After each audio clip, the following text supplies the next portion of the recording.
What is going on, fight fans? So it's time to say it.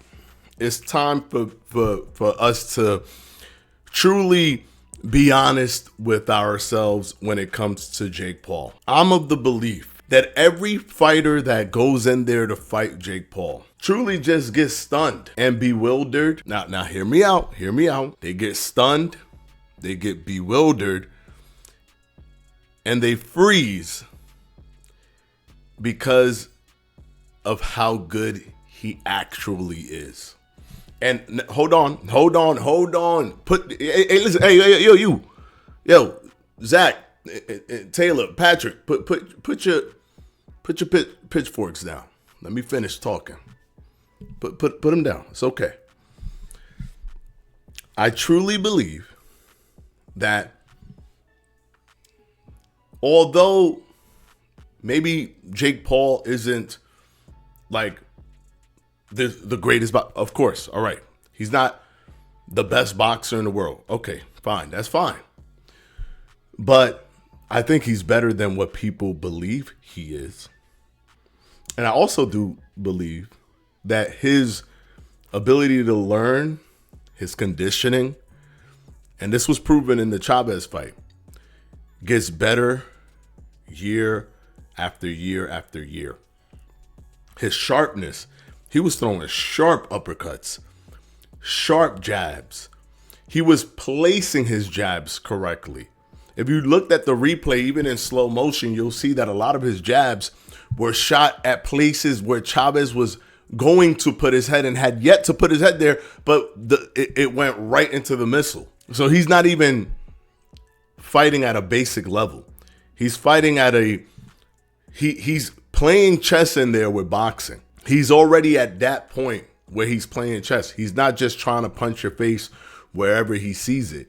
He's focusing on your tendencies, and he's reacting accordingly. He's strategizing. He was setting up the uppercut every single time, throwing the punches up top, seeing how Chavez was moving, noticing that Chavez was dipping his head when the straight punches were coming, and he would feint and do the uppercut, or he would throw upstairs, set him up, throw the uppercut. And Jake Paul is so severely underestimated because all that what people could think is he's a YouTuber. He does YouTube. This man ain't really done YouTube for like 5 years. He ain't really done YouTube for like 6 years. I don't know. It's been a while where he's not been really doing YouTube for real. He kind of does it. The man been boxing this entire time. Did he do YouTube? Yes. That's his biggest selling point, obviously. That's what brought him to the top of the mountain financially, and how he could. The thing that people hate is that with Jake Paul, he started off from the top. He didn't start from the bottom. He started from the top. Therefore, Jake Paul is able to fight people of high quality because the money is there. And the thing about boxing is that it is a individual sport by every stretch of the imagination. It's not like an NBA league, and it's an individual sport by every stretch of the imagination. And it's a prize fighting sport. It's a contract sport where every fight is a brand new contract. It's not like the Knicks go against the Pacers and they had to do a contract for that game and a contract for game 2 and a contract for game 3. The whole thing from the beginning to the end is all already established. Nothing needs to be negotiated. Nothing new needs to happen. But boxing is a prize fighting and contract sport. So Jake Paul brings the money to the table. Thus, he can truly challenge himself. Do I think he has a crazy amount of self-belief? Absolutely. But at the same time, do I think that boxers are underestimating him?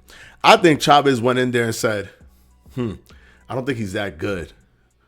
But I'm also going to wait it out, let him get tired, and then I'm going to start to ramp it up.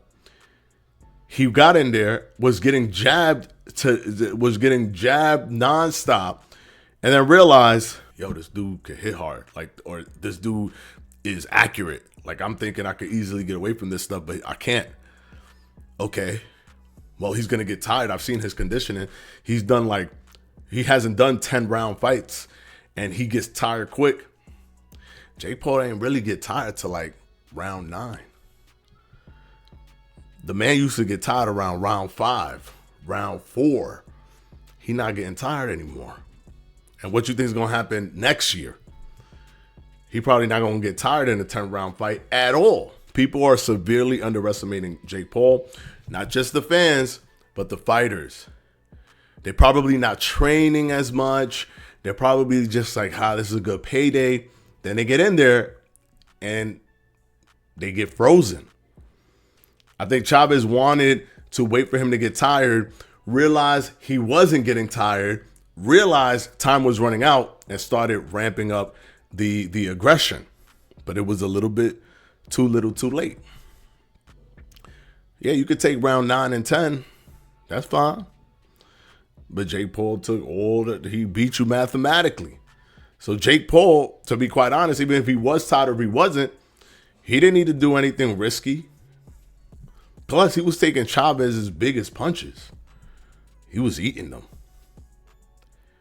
The dude, he's pretty solid, man.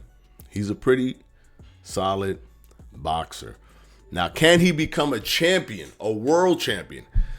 He's being ranked in the WBA after that fight with Chavez Jr. And I know what a lot of you guys are going to say. Man, please, the only time he ever fought a real boxer, he lost. Yeah, when he lost, that was like 2 years ago, 3 years ago, Jake Paul. Let's run that back. Let's run back the Tommy Fury fight. Because that was literally like a much greener Jake Paul. I definitely think that the Jake Paul right now would destroy the Jake Paul that fought Tommy Fury.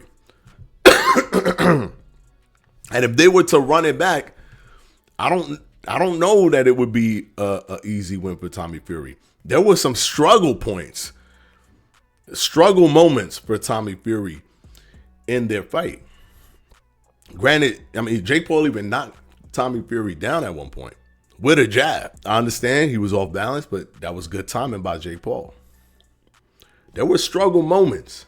Although Tommy Fury controlled the majority of the fight, there were struggle moments there, and that was a much greener Jake Paul. Honestly, I don't even think Jake Paul is even thinking of Tommy Fury. I think he's really thinking of being ranked and moving up and trying to get all the way up there. It's going to be tough thinking of him like fighting like a Jay Apataya and like actually winning a fight like that. But I don't even think he's focusing on trying to get to Jay Apataya. I think he's trying to fight the top stars like a Canelo and stuff like that. I don't know. Like the weight difference is insane. So I don't know how that would work.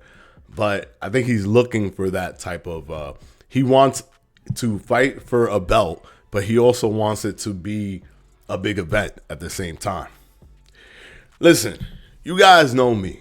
I've been talking about boxing since forever, since 2016 on this channel, but really since 2010, I've been talking about boxing on YouTube, even when you couldn't make money on YouTube, even though I stopped doing that, but I stopped and then came back in 2016 and continued to talk about boxing. Of course, we love boxing video games here, just as much, and we talk about boxing video games as well. But I'm not some dude that just came out of nowhere, like in boxing, like I'm a little kid that just look up to Jake Paul, whatever.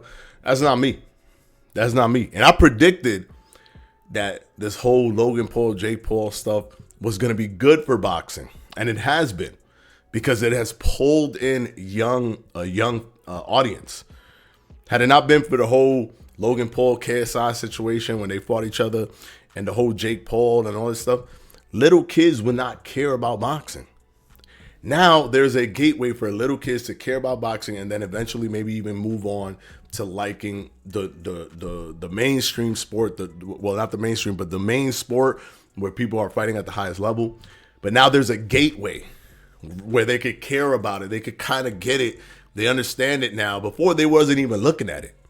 Now they understand it. So you got to give props to Logan Paul, KSI, Jake Paul for paving that that ground for the young viewers, the young fans to come in and care about boxing. It wouldn't have happened any other way. It wouldn't have happened any other way. And I did that video in 2020 saying that the whole Logan Paul, KSI stuff, that could help save boxing, because boxing is consistently always ebbing and flowing, and it has more downtrends than it has uptrends from its previous years. And that's a dangerous thing. And at the time, we had lost HBO. We were losing, we were moving into losing Showtime, which we eventually did lose Showtime, right? So it was an important thing that something shake up the formula. And that was bringing the younger audience, bringing the whole theater of a Jake Paul fight, a Logan Paul fight, KSI fight, etc. Anyways, that's my 2 cents, guys. Again, you know I love boxing. My favorite boxers right now that's current is Shakur Stevenson. I've done video essays on Floyd Mayweather. I've done video breakdowns on different fighters, like Ryan Garcia, for example, breaking down their fighting and everything. I've done so many different things looking at the sport of boxing itself. I'm not a newbie guy just coming in here and going, "Oh, Jake Paul." What? I'm not doing that. I'm giving props where props is due. I'm not pretending just because of some, unspoken contract of like, oh, you got to be a real boxing fan, you got to really not like Jake Paul, and you got to really prove that. No. That's her mentality. You guys just trying to all be part of one thing so that you could feel more secure in your fandom of boxing, because there's an insecurity with a lot of boxing fans, and they always got to prove that they're the most diehard. It's like, oh, I know every boxer, and I know every fighter, and I know every little. So there's that insecurity, and if they don't dive like into that, like, oh, Jake Paul's trash, and I know every fighter, and I know that, if they don't do all of that, they feel like people are gonna look at them and think that they don't know about boxing, or they're you don't know ish about boxing. And every single commentator is or podcaster is so scared of people saying that consistently. I don't care. That's why I could say Usyk is the greatest fighter of all time. I could say that, and no one else is saying it with me, and I'm cool. Because I think for myself, I don't have a herd mentality, and I don't have no insecurity about my boxing knowledge, because I've been watching boxing since I was 7 years old. I even participated in boxing from the age of 13 to around the age of 20. So I know that I've done it. I know that I've watched it, and I know that I continue to watch it. So I'm secure in my fandom for the sport, and I don't need to be validated by anybody else. So with that being said, I believe that these fighters are losing to Jake Paul. And if Jake Paul was to rematch Tommy Fury, I believe that he would beat Tommy Fury. That's actually a good fight for Jake Paul. If he can't find a fight, a rematch with Tommy Fury would be just like perfect for him. It could showcase, it could erase that. It could showcase his abilities. And the cool thing about Jake Paul is that Floyd Mayweather thing is still connected to Jake Paul somehow. Somehow, even though he lost to Tommy Fury, and I know that he loves this, even though he lost to Tommy Fury, people still want to see him lose again. That is really good. Because the thing with Floyd is people paid to see him lose, but he never did, so you kept paying. With Jake, people paid to see him lose. That is a thing. He is the new Floyd in that sense, not in the sense of the skills. Calm down, guys. In the sense of people are polarized by him and wanting to see him lose. There was nothing like this since Floyd Mayweather, where people truly want to see you lose. It's not about how skilled you are or whatever. It's just, I want to see Jake lose. Therefore, I'm going to watch, right? Like he has that attached to him. I thought that it would go away after he finally lost. He lost to Tommy Fury, but it hasn't gone away. And he's upping the ante with people that he's fighting. This is a pretty interesting situation.